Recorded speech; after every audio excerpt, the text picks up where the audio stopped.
नमस्कार, मेरा नाम संजय कुमार है। मैं एक कवि, कहानीकार, उपन्यासकार और चित्रकार हूँ। मैं अपना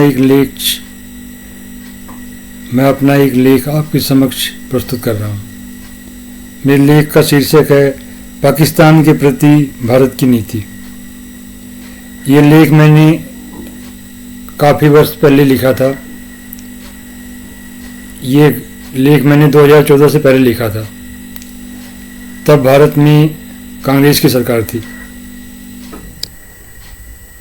अब भारत में एक अलग तरह की सरकार कार्य कर रही है, जिसकी सभी नीतियाँ बहुत ही अच्छी हैं, बहुत ही श्रेष्ठ हैं और बहुत ही महान हैं। अब मैं अपना लेख आपके समक्ष प्रस्तुत कर रहा हूँ। कुछ दिन मैंने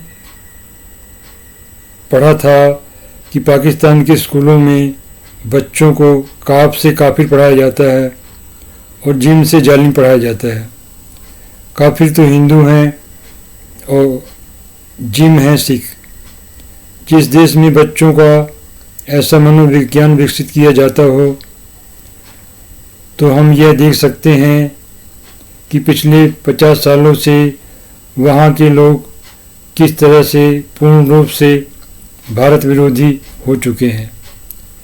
पाकिस्तान के शासक अपनी जनता का शोषण करने के लिए हमेशा हर तरह से भारत विरोधी माहौल बनाते हैं।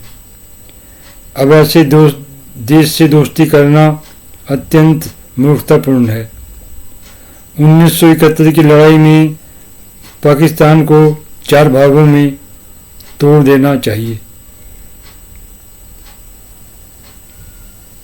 इससे वहाँ की जनता को सैनिक शासकों से मुक्ति मिल जाती और वहाँ की जनता अपनी मूल संस्कृति से जुड़ने का प्रयास करती। लेकिन हमारे शासकों ने ना तो ये किया और ना ही पाक अधिकृत कश्मीर को मुक्त कराया। हमारी जनता बेचारी परम विकृति के बीच में पिसती रही। उसको ना तो कश्मीर से कोई मतलब है, ना ही पाकिस्तान से। हमारे यहाँ के शासक कम भ्रष्टाचारी नहीं है, लेकिन हमारे यहाँ लोकतंत्र होने से जनता को काफ़ी राहत मिल जाती है। वैसे अगर कांग्रेस के नेता शक्ति और बुद्धिमानी से काम लेते तो भारत का विभाजन होता ही नहीं। आज भी पाकिस्तान में कुछ ऐसे लोग हैं जो हर तरह की कट्टरता की दीवारों से ऊपर उठे हुए हैं, लेकिन उनका प्रभाव अत्यंत सीमित है। पाकिस्तान में ज़्यादातर लोग धार्मिक कट्टरता की कीचड़ में धंसे हुए हैं। हमारे शासक कब बुद्धिमत्तापूर्ण कार्य करेंगे? दोनों देशों के बीच क्या कभी दोस्ती हो सकती है? इंडोनेशिया ने भी इस्लाम स्वीकार करने के बाद भी अपनी मूल संस्कृति को भुलाया नहीं है, लेकिन पाकिस्तान ने भुला दिया है। इसका क्या कारण है? पाकिस्तान में साहित्यकार हैं, कलाकार हैं, संगीतकार भी हैं। पाकिस्तान के ही एक संगीतकार थे जिनका नाम बड़े गुलाम अली था। वो रोज़ सरस्वती की पूजा किया करते थे। पाकिस्तान के एक साहित्यकार थे जिनका नाम था इंतजार हुसैन। वो कहते थे कि देवमाला इस सजाव श्रृंगार के बगैर किसी भी साहित्य में श्रेष्ठता और महानता स्थापित नहीं की जा सकती है। भारत ही हमारे लिए श्रेष्ठ साहित्य की सृजन की प्रेरणा है। ये बात पाकिस्तान के कई साहित्यकारों ने कही है। इस तरह से हम देख सकते हैं कि कलाकारों में कुछ भारतीय संस्कृति से जुड़ने की आग है। इसी तरह से फैज अहमद फैज ने भी कहा था, पाकिस्तान की संस्कृति की जड़ें भारत में हैं। भारत को पाकिस्तान के प्रति किस तरह से अपनी नीति अपनानी चाहिए? भारत को पाकिस्तान से हर तरह से अपने रिश्ते तोड़ लेने चाहिए और पाकिस्तान पर आक्रमण करके वहाँ चल रहे सारे आतंकवादी अड्डों को नष्ट कर देना चाहिए। आक्रमण करने के बहुत से तरीके हो सकते हैं। शांतिपूर्ण ढंग से भी आक्रमण किया जा सकता है। इस तरह हम पाकिस्तान की विनाशकारी नीतियों को नष्ट कर सकते हैं। पाकिस्तान के नेताओं ने अपनी आतंकवादी नीति के कारण एक ऐसे बारूद को तैयार किया था जो उसे ही खत्म कर रहा है। आज पाकिस्तान के लोग अत्यंत बदहाली का जीवन जी रहे हैं। पाकिस्तान के लोग हर मामले में पिछड़ते चले जा रहे हैं।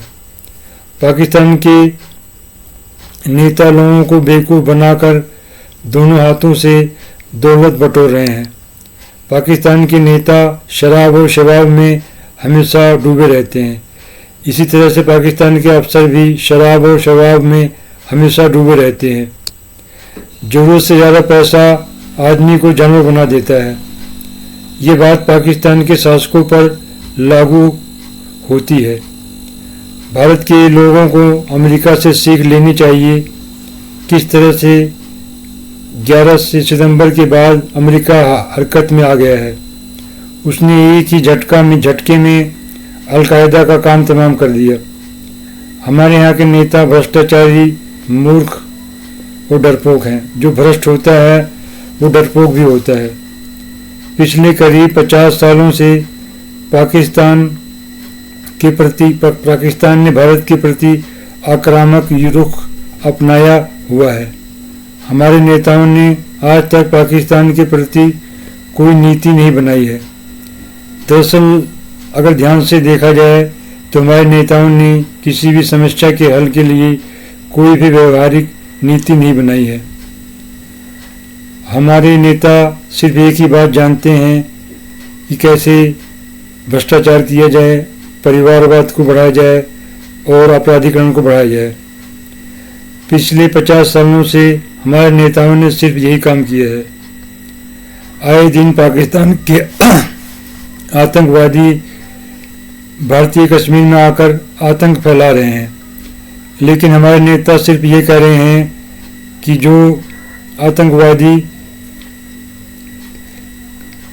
कई सैनिकों के बलिदान के बाद पकड़े गए हैं, उन्हें वो एक आतंकवादी के बदले छोड़ देते हैं। हमारे लोग हमेशा यूरोप और अमेरिका की तरफ देखते हैं।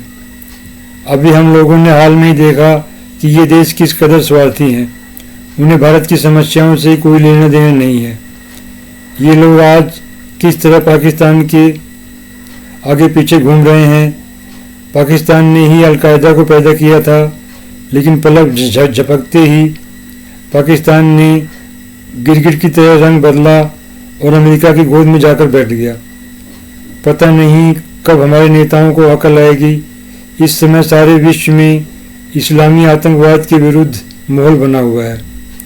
सारी दुनिया की सरकारें इस्लामी आतंकवाद के खिलाफ उठ खड़ी हुई हैं, लेकिन हमारी देश के नेता आंखों में पट्टी बांधकर तालियां बजा रहे हैं।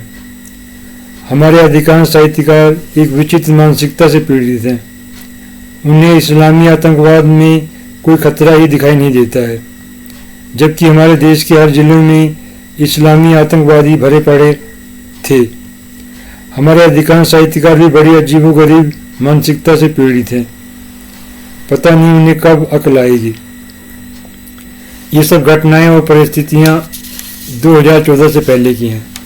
2014 के बाद हमारे देश में बहुत से परिवर्तन आए हैं। आज हमारा देश विकास की तरफ बहुत तेज़ी से बढ़ रहा है। कुछ ही दिनों में हमारा देश एक विकसित देश बन जाएगा। पाकिस्तान आज तबाह हो गया है। आतंकवाद ने उसकी हालत ख़राब कर दी है। कुछ ही दिनों बाद वहाँ पर गृह युद्ध भड़केगा तो पाकिस्तान अपने आप ही भारत से मिल जाएगा। इस तरह से भारत एक महान लक्ष्य की तरफ बढ़ रहा है। आओ हम अपने देश को एक विकसित देश बनाएं। मेरी वीडियो को देखने के लिए आपका बहुत बहुत धन्यवाद। कृपया मेरे चैनल को सब्सक्राइब कर लें। नमस्कार। वंदे मातरम। भारत माता की जय।